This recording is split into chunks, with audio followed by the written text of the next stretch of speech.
In today's episode of the Python Presents podcast, I got a very interesting guest here with me today. I'm with Shawn Malloy, and he's hailing over from the folks over at Curebase.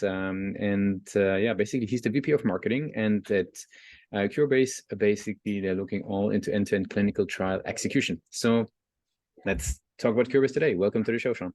Yeah, thanks for having me. Of course, yeah. So maybe give us a quick insight. What is Curebase all about in your own words? Yeah, definitely. So if you think about the concept of, how clinical trial is done for those that aren't familiar, most clinical trials today are done at research sites. And what I mean by that is there's an institution where patients do everything that has to do with the study. They learn about studies, they screen for studies, sign up, and then come back to that same research site for everything that, involves the clinical trial, right? So maybe they're getting blood drawn or getting vital signs done or taking treatments, et cetera. What Curebase does is it deconstructs that model, so decentralizes it essentially. So now patients can participate and do those individual components in other places aside from the research site. So think of maybe like that EKG that needed to be done, maybe a home nurse is coming to the patient's home, or if the patient needs to pick up a prescription or any sort of drug that's being used in the study, maybe they can go to their local Walgreens instead. So what this is really all about is democratizing the access to clinical trials, and therefore the value that's rendered to customers, being the sponsors running them, is they're able to recruit the studies much faster, retain the patients much better because of the patient experience, and ultimately the studies wind up being far cheaper than they would be, just running in a single academic institution. That makes a lot of sense. Now, what would you say? You were alluding into it already, but maybe tell us a bit more about the institutions and organizations that benefit the most. Like, who's a great fit for Curebase? Yeah, so essentially they're sponsors that are running clinical trials. So think of your, major drug companies or device companies, et cetera, that, they're struggling with recruitment. Maybe patients aren't really adhering to the procedures in their studies very well. And those studies are also amenable to the sorts of tools and techniques that we use. So, if it's not an extremely complex like oncology study, let's say it's something like a simple diabetes study where patients need to take a pill every day and maybe fill out some surveys.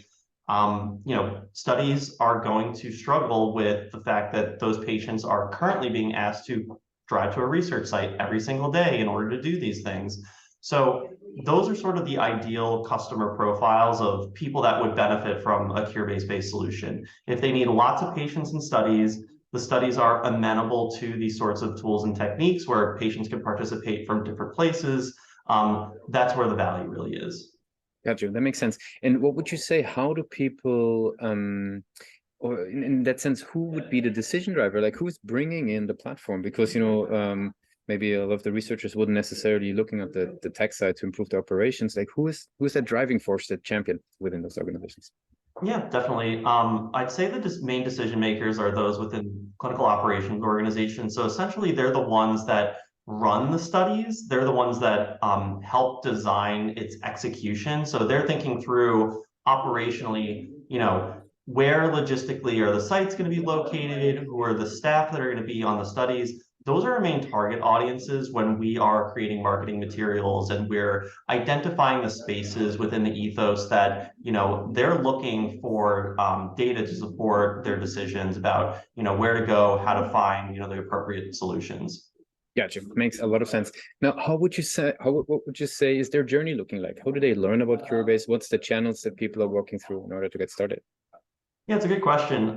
We've definitely seen a big shift over the past few years in how people ingest this sort of data. Like there used to be a pretty big reliance, I'd say, on word of mouth and whatnot, and maybe conferences and that sort of thing. But these days, the consumer is much more self-informed. So they're really doing a lot of research online prior to even interacting with any potential, vendors and whatnot as part of the buying decision. So as you can imagine, they're doing a lot of Googling. Maybe they're looking on LinkedIn or something like that. So we need to think about the headspace of where these people are, how they're researching for these sorts of things. They're also, involved in a lot of, different publications that are catered to the audience, maybe like, your fierce biotechs and clinical leaders of the world, like the places that we know that they're doing that research, that's where we want to be to get our message out in front of them, to allow them to easily self-educate about the solutions that are out there. Gotcha. That makes sense. And what would you say, what role does the website play in that kind of a journey as a marketer? Like, how do you think about the website and what role does it play? Yeah, it's pretty instrumental. So, a couple of things. So I mentioned that, a lot of our potential leads are coming from, Google searches and things like that. So SEO, or search engine optimization, is a really key component of, making sure that our name is getting out there so that people are intake through the website if they're searching for particular solutions, whether that's individual software modules we have or just broader solutions. We want to be able to rank for those keywords and make sure that people are seeing our page, coming to the website. And then what we want to do is direct the user journey appropriately once they get to the website. So the website is, I'd say, like the main intake component, whether they're coming from SEO and whatnot. We want to make sure that based on the buying journey, where they're at, what they're researching, that they're being served content on the website that's appropriate to basically where they came from, like what source they're coming from, what they need to see in order to take the next logical step to research further and eventually get to a point where we can convert them to a sale. That makes sense. I mean, is there something that you've learned as a marketer, when it comes to, driving conversions in terms of your methods, approaches, tools that you find helpful in that regard? Yeah, definitely. I think there are two sort of areas of focus when it comes to buying journeys that we've learned. One is, do they fit in a particular customer profile? So like a market segment or something. So we want to make sure that, for example, in our industry, there are different types of sponsors. There are drug companies, there are device companies, there are software companies. Like, we want to make sure that the content is being catered to that appropriate audience. Somebody who comes in from a device company doesn't want to see a bunch of content about drug studies. That'll turn them off. They'll think it's not relevant. So we want to make sure that when they are coming through whatever intake channel it might be, again, whether that's through research on Google or something like that, or from advertising, that they're served the appropriate content for that specific audience, so that we don't initially get them to bounce, that they'll say, oh, this looks relevant to me, and I'll continue to move down the cycle. The second component is really like what stage of the buying journey they're at. So are they in just the sort of looky-loo, like getting to know this space, or are they looking for relevant case studies and they're really like about to make a final decision somewhere? So we need to think through exactly not only who they are, but where their head is at in order to give them the right content on the website. I see. Very, very good. So let's move on a little bit from the topic, right? We spoke about the website, we spoke about the journey of the website. What I would love to do is to speak a little bit about yourself as a marketer, right? So there is so much content out there that you could consume and read and work through. How do you personally, with all the noise out there, find signal in terms of how to educate yourself in marketing? Like, where do you find those nuggets and insights personally? Yeah, definitely. What I'd say is marketing is a very evolving sort of discipline. When I first, did my formal education as an MBA, it was very textbook style and theoretical. But once you're actually on the ground, the tools and techniques evolve every year, and there's a much higher emphasis on just like digital targeting and analytics and whatnot. And so you're not going to find most of that in a textbook, I'd say. A lot of it is really through just self-education, a lot of just like researching on your own, kind of similar to what, our customers' behavior, in all honesty. These are the types of things where a formal education or resource is never going to provide all the details that you need. I find myself on YouTube a lot, looking up how to do certain techniques on Google Tag Manager or use some specific HubSpot integrations. So I think that there's a big opportunity out there for marketers to really, educate the community through some sort of other means than, just writing things in a textbook. Very cool. I got some rapid fire questions for you to wrap it up for today. Are you ready for those? Yep, go for it. In regardless of just marketing textbook, what's the last book that you read? Last book that I read, Or last podcast you listened to as an alternative? last podcast that I listened to, I listened to Code Color. It's podcast on Stat by Nick St. Fleur. Basically, it talks all about the disparities in healthcare and whatnot. And so essentially, it has a lot to do with our industry here and a big motivation for, a lot of the things that Curebase is doing. Gotcha. Very good. And what would be one single thing that your company would be focused on the most at the moment? At the moment, we're really focused on leaning into our strength market segments, or we call them our ICPs, or ideal customer profiles. So digital therapeutics are a really big emerging area that we've done a lot of work in. So we're really focused on making that a very strong offering. Very cool.